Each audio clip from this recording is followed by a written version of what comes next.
Bonjour et bienvenue dans cette nouvelle vidéo donc de Liolabs. Aujourd'hui je vous propose de voir comment j'ai effectué la restauration d'un Amstrad CPC 464.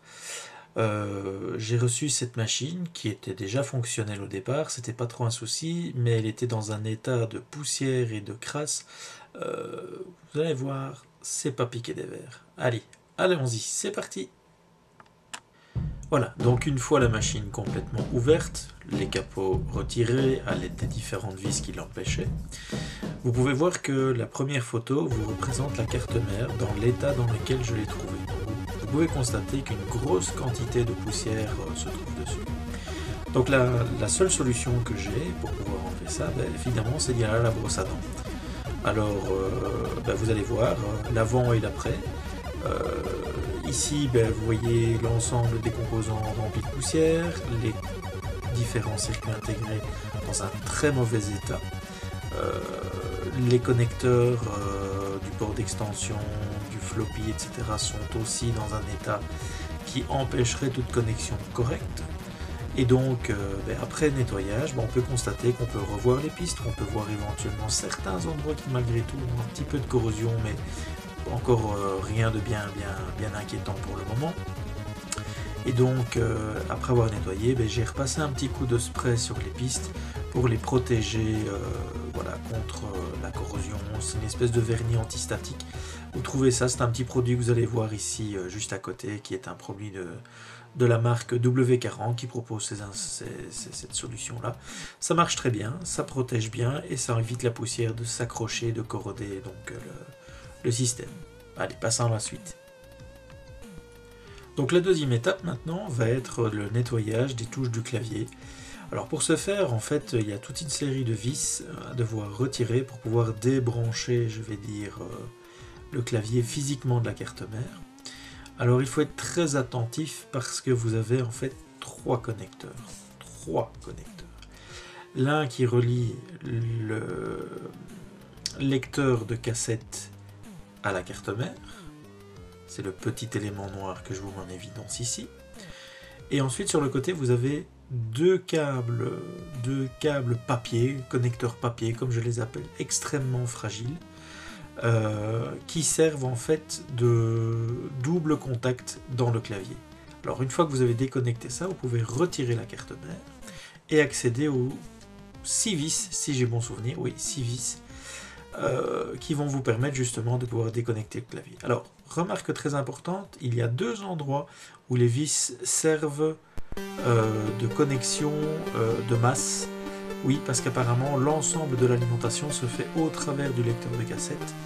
Et donc, une fois que l'interrupteur est allumé, vous avez une masse commune qui est reliée au lecteur de cassette, au clavier et en même temps à la carte mère. Voilà, donc ces trois éléments-là vont vous permettre justement, il faudra les déconnecter pour pouvoir accéder au-dessous du clavier. Donc comme vous pouvez le constater, vous avez une plaque métallique qui reprotège la partie mécanique et justement les deux feuilles papier de connexion pour les touches. Une fois que cette partie métallique est enlevée, vous avez accès au papier connecteur, enfin le connecteur papier comme je l'appelle. Celui-ci était fortement encrassé, la photo que vous voyez là est déjà une photo où je l'ai déjà nettoyé. Je peux vous assurer qu'il y avait vraiment énormément de poussière dessus. Ensuite, autre chose, évidemment vous allez arriver à la partie mécanique des touches. Alors les parties mécaniques, elle est assez simple et en même temps complexe à la fois, oui. Parce que vous avez en fait deux petits crochets, comme vous pouvez le voir sur cette photo, qui viennent maintenir la touche et le ressort qui la repousse lorsque vous avez enfoncé. Donc il faut vraiment très délicatement déconnecter ces deux ergots qui vont libérer, je vais dire, la possibilité de retirer la touche de son support. Évidemment, mettez bien les touches de côté, mettez bien les ressorts de côté, d'accord ? Parce que sinon, si vous manquez un ressort, la touche ne reviendra pas correctement. Si vous cassez un support, à mon avis, vous allez avoir du mal de retrouver des touches pour ce clavier Amstrad. Donc vraiment faire ça avec beaucoup de patience, beaucoup de précision. Prenez votre temps, c'est pas compliqué, mais il faut le faire vraiment calmement. Quand vous avez enlevé l'ensemble des touches, vous voyez le support sur lequel les touches étaient placées. Chez moi, c'était dans un état de crasse, comme vous pouvez le constater. Une fois le clavier nettoyé, comme vous pouvez le voir ici, vous allez devoir remonter maintenant les différentes touches. Alors attention, il existe sur internet des photos vous montrant le clavier d'un Amstrad CPC 464, mais il en existe deux versions, une version française et une version anglaise, QWERTY et AZERTY, AZERTY pour la version française. Faites attention que si vous avez une version QWERTY, réinstallez-la correctement en version QWERTY. N'essayez pas d'échanger les touches, ça ne fonctionnera pas. En fait, vous avez une petite puce mémoire qui connaît la disposition de votre clavier en fonction qu'il s'agisse d'une version anglaise ou d'une version française de votre Amstrad. Donc, n'échangez pas les touches, ça ne marchera pas. Alors, pour remonter les touches, une fois que vous avez un plan du clavier, moi j'ai fait une petite photo avant, c'est une question de prudence, c'est assez pratique. Vous replacez les touches, bien évidemment après les avoir nettoyées. Moi j'ai utilisé une bête solution d'eau savonneuse avec du liquide vaisselle, c'est assez simple. Vous nettoyez bien les bords, vous les séchez, et puis vous mettez dans la touche le ressort principal, vous l'enfoncez délicatement. Il y a généralement deux ergots et un détrompeur qui vous permet de retrouver la position de la touche. Donc vous les enfoncez au fur et à mesure, calmement, posément, de manière à ne pas casser le moindre ergot. Quand vous avez reconstitué votre clavier, il ne reste plus qu'à remonter, je vais dire, celui-ci sur son support. Et nous pourrons passer à la troisième étape qui est notre lecteur de cassette. Pour la partie lecteur de cassette, là je n'ai pas trop fait de modifications. En fait, je pense que le lecteur de cassette n'est plus tout à fait fonctionnel sur ce modèle. Donc ce que j'ai fait, j'ai simplement pour le moment nettoyé la partie poussiéreuse, crasseuse. J'ai huilé un peu certains engrenages.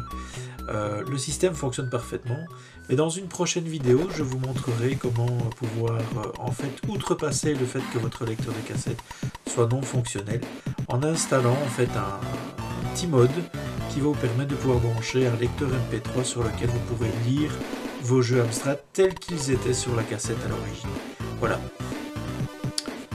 Voilà, donc une fois que le lecteur cassette est maintenant remis en état, si je puis dire, en tout cas au niveau du nettoyage des crasses qu'il entravait, évidemment maintenant il faut faire la procédure inverse, c'est-à-dire de réinstaller l'ensemble du lecteur de cassette, bien penser aux différentes masses qui sont connectées à l'interrupteur, au lecteur de cassette, au boîtier de protection du clavier.